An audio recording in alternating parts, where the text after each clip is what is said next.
just wanted to hop on here before you get any further into today's video lesson.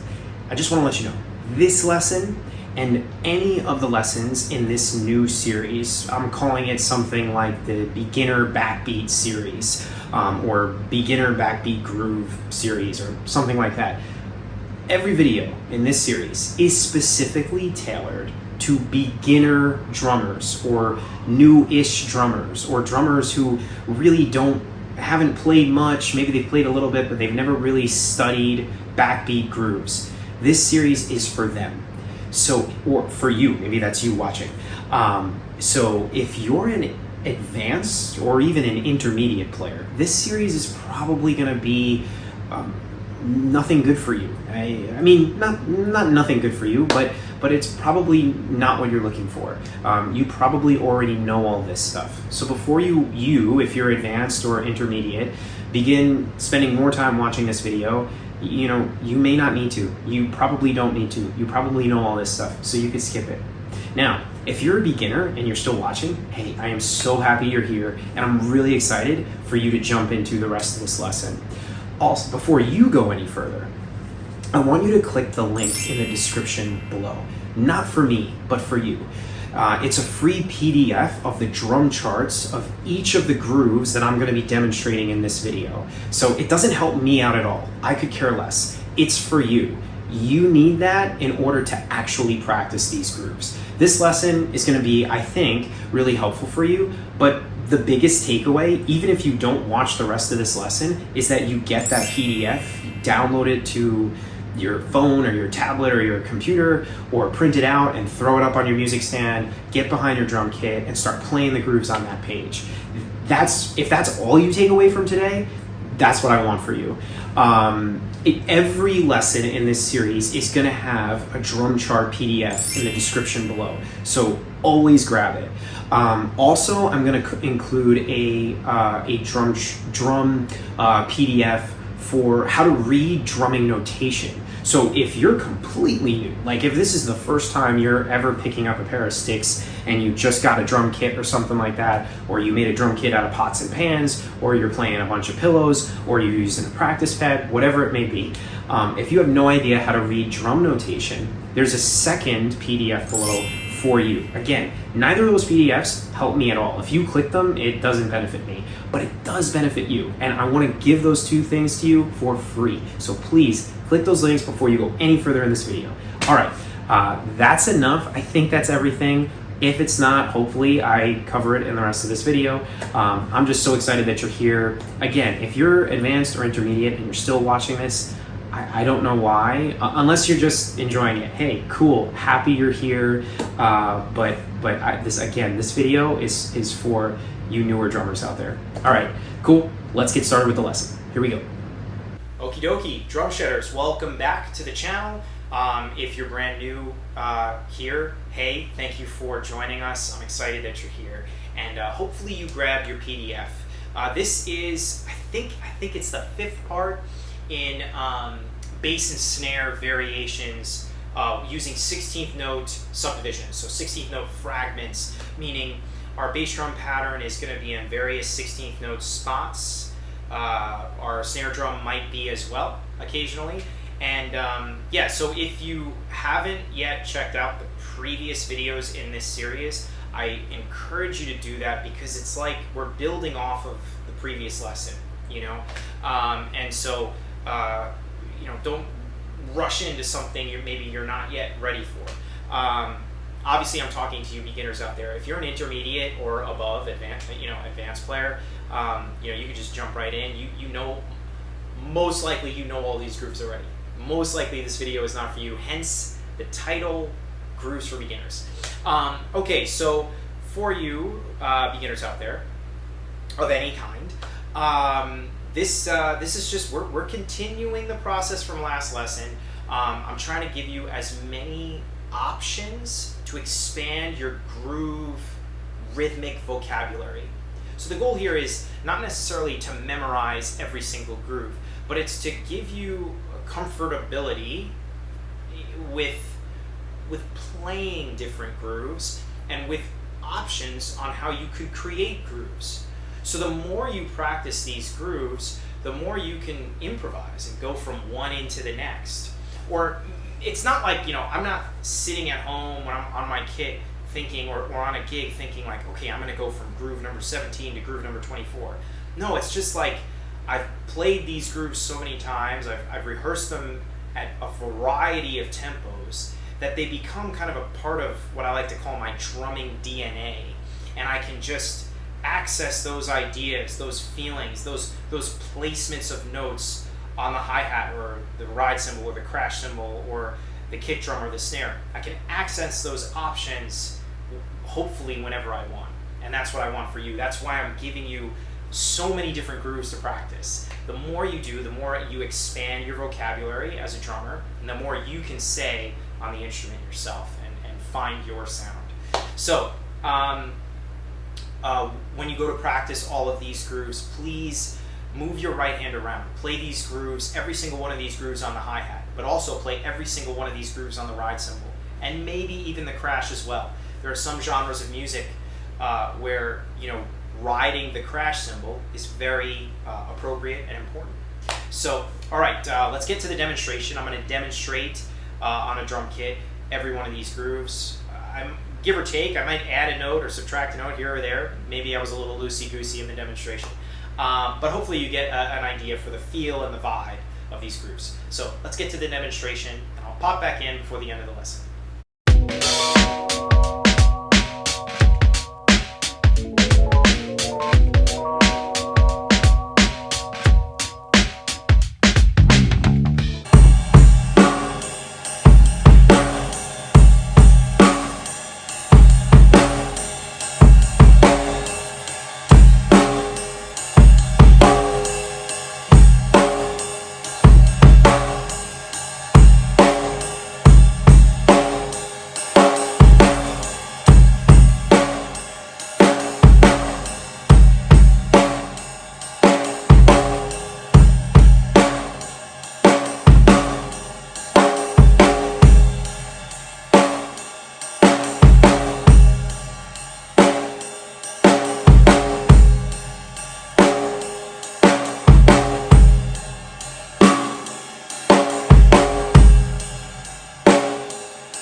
enjoyed the demonstration. I hope it was helpful, and I hope it gave you an idea of the sound and feel of each one of these grooves. And now it's your turn. Get behind your kit and practice. Whether your kit is pots and pans, pillows, an electronic drum set, or an acoustic drum set, get behind it and start jamming to these. As I always say, for you beginners, start off freestyling, meaning no metronome. Just get a feel of placing the right hand, the left hand, and the right foot together, whatever they're supposed to be doing according to your PDF. You know, get those together physically, get the coordination together, and then once it's comfortable, once you could do 4 to 8 loops on the metronome, 4 to 8 loops of the groove, then it's time to plug it to the metronome. And I mentioned in the last video, I was getting some questions about, well, how do we know when to increase by 3 beats per minute, increase the speed on the metronome? And my thing, as your virtual drum teacher here on YouTube, my thing is always try to just increase by 3. Don't do big jumps as a beginner, because you know, often that's when we get tense and stressed out and we start to say negative things like, oh, I don't think I can do it this fast yet. If you increase by 3, you most likely won't feel the difference or notice the difference, and before you know it, within 1 practice session, you will have increased multiple times. Now, I was just saying, and I cut myself off, last lesson I got some questions on, well, how do we know when to increase by 3? And I would say, if you could play one of these grooves, hopefully all of these grooves, at a particular tempo, let's say 90 beats per minute, if you could play them at 90 beats per minute for 4 to 8 measures in a row, then it's time to increase from 90 to 93, or from 93 to 96. Anytime you could do like 4 to 8 loops of the groove, then I would say, okay, let's increase a little bit. But pay attention to your sound. You know, does it sound confident, or do you sound hesitant? Pay attention to the dynamics, meaning the volume of your notes, meaning not just the subdivision of notes, like meaning what's written on the page, but like the kick drum note that you're playing, the snare drum note that you're playing, the hi-hat or ride cymbal note that you're playing. Are you hitting them all equally with the same volume, the same dynamics? Are you playing the snare super loud, but the kick very hesitant and soft, and the hi-hat kind of moderately loud? Or are you smashing the hi-hat and the snare, and your kick sounds soft? Or are you smashing your kick and having a hesitant hands? You know, listen to how it sounds and play with those dynamics. You're looking to really get a control over the sound of the groove, and the best way to do that obviously is getting control over your limbs, your right hand, your left hand, your right foot, and even your left foot. You know, if you're, I know right now these grooves, our left foot isn't doing much other than when you're playing the hi-hat, your left foot hopefully is pushing down on the pedal to get that closed, crisp hi-hat sound. All of these things matter. Anyway, so yeah, if you have any questions, please drop a comment below. I love interacting with you all, and if I can answer your question perfectly in a response, in a typed response, I will. If your question needs a follow-up video to be an answer, I will be more than happy to do that. And if you've enjoyed this video and any or all of the previous videos here on the Drum Shed, I would be so grateful if you hit the like button on this video, subscribe to my channel, hit the notification bell so you stay up to date on all the stuff. You know, do all the YouTubey things, because your interaction, your support through your interaction helps this channel grow, helps it reach new, young, aspiring drummers like yourself, or older aspiring drummers like yourself. And that's the whole purpose of why I do this, is I want to help people learn this awesome instrument who maybe don't have the means of taking one-on-one private lessons, whether that be in person or virtual. You know, I know there's people out there who don't have the means of doing that, and you know, that was my inspiration behind making some of these, well, all of these videos actually. So yes, so any support from you, I am just so grateful for, including you just watching this video right now. If that's all you've done, I am so grateful. That is a tremendous amount. Anyway, thank you for being here, and I'll see you next time. I hope you have a very blessed day.